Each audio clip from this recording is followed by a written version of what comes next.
এটা প্ৰস্তাৱত আপুনি সকলো হেৰুৱাইছিল আৰু আজি এটা প্ৰস্তাৱত সকলো পাহৰি গ'ল কেনেকৈ অঞ্জলি বনবাসৰ দৰে চৰা ভগৱানৰ পিছত মই ভাবিছিলো যে আমাৰ সকলোৰে এটাই উদ্দেশ্য কৌৰৱৰ ধ্বংস কিন্তু এতিয়া মোৰ এনেকুৱা লাগিছে আপোনাৰ বাবে কেৱল প্ৰস্তাৱ মুহূৰ্তপূৰ্ণ কিন্তু মোৰ সৈতে হোৱা অন্যায় আপোনাৰ বাবে পাল্পৰ উত্তৰ দিয়ক ভগৱান কিমান দিয়ক আপুনি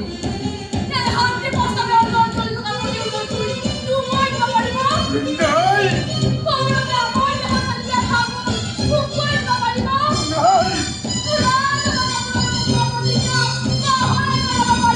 অঞ্জলি